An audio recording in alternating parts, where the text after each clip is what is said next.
টানা 17 দিনের লড়াই, তবুও শেষ রক্ষা হলো না। মাত্র 1 বছর 4 মাসেই নিভল জীবনবাতি। শিশু মৃত্যুতে চিকিৎসায় গাফিলতির অভিযোগ। ফুলবাগানের বিসি রায় শিশু হাসপাতালের ঘটনায় উত্তেজনা হাসপাতাল চত্বরে। চিকিৎসার গাফিলতির অভিযোগে বিসি রায় শিশু হাসপাতালে উত্তেজনা ছড়ালো, যেখানে 1 বছর 4 মাসের একটি শিশুর মৃত্যুর পেছনে এই হাসপাতালের নার্স থেকে চিকিৎসকদের গাফিলতি রয়েছে বলে পরিবারের তরফ থেকে অভিযোগ করা হচ্ছে। গত 29শে মে শ্বাসনলীতে খাবার আটকে যাওয়ায় বিসি রায় শিশু হাসপাতালে ভর্তি করা হয় 1 বছর 4 মাসের শিশুকন্যাকে। হাসপাতালের তরফে শিশুটির ফুসফুসে সংক্রমণের কথাও জানানো হয়। একরত্তিকে রাখা হয় ভেন্টিলেশন সাপোর্টে। কিছুদিন পর জানানো হয় কোভিডে আক্রান্ত শিশুটি, কিন্তু অভিযোগ কবে কোভিড টেস্ট হলো সেই বিষয়ে কিছুই জানানো হয়নি পরিবারকে। চিকিৎসা কি হয়েছে সেটাও স্পষ্ট করা হয়নি।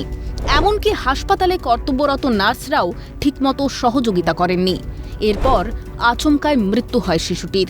পরিবারের সদস্যদের দাবি, মৃত্যুর কারণ হিসেবে ব্রেন টিউমার বলা হয়। আর গোটা ঘটনায় প্রশ্ন উঠছে, যদি শিশুটি ব্রেন টিউমারে আক্রান্ত হয়ে থাকে তাহলে 17 দিনে কেন একবারও জানানো হলো না পরিবারকে? কেন টিউমারের কোনো চিকিৎসা হলো না? জানিয়ে চিকিৎসার গাফিলতির অভিযোগ তুলে ফুলবাগান থানায় অভিযোগ দায়ের করেছে শিশুটির পরিবার। প্রথমে বলেছে খাবার আটকে গেছে গলায়, সেটা খিঁচুনির জন্য হয়েছে, খিঁচুনিটা তোমরা বুঝতে পারোনি। তারপরে আসলো নিউমোনিয়া হয়ে পুরো বুকে ইনফেকশন হয়ে গেছে। তারপরে এলো কোভিডের পরে এখন কোভিড চলে গেছে, বলল নেগেটিভ হয়েছে।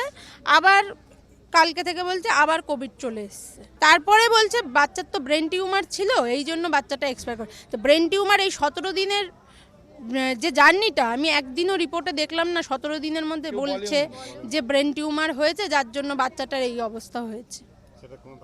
কোনো নার্স, কোনো ডাক্তার, কেউ না। এসডি ওয়ার্ডে আসার পরে, এই এসডি ওয়ার্ড নিয়ে আমি এখানে প্রায় 17 দিন ধরে আমি এখানে বাইরে আছি।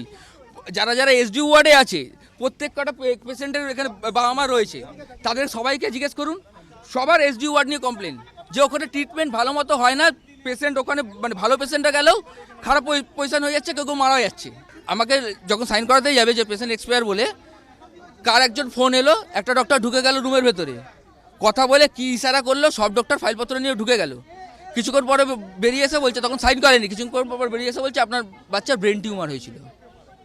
কিন্তু এতদিন ধরে যে 16 দিন বা 15 দিন যে ভর্তি ছিল, একবারও আমাকে বলা হয়নি যে ব্রেন টিউমারের কথা।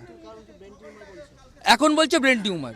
এবং নার্সরা তো কমপ্লিটলি মানে শুরু থেকে নিয়ে শেষ পর্যন্ত পুরো অ্যাভয়েড করে গেছে, মানে ওরা কোনো দায়িত্বই নিতে চাইছে না। বাচ্চা ডাক্তার কি দেখেছে না দেখেছে কমপ্লিটটাই আমাদের কাছে অজানা। কারণ আমাদের অভিযোগ হচ্ছে যে নার্সরা যদি ঠিকমতো দেখতো, বাচ্চাটার অক্সিজেন মাস্ক খুলে যাচ্ছে, ডাক্তার ওই নার্সরা বাচ্চার মাকে বলছে যে আপনাকেই লাগাতে হবে মাস্কটা।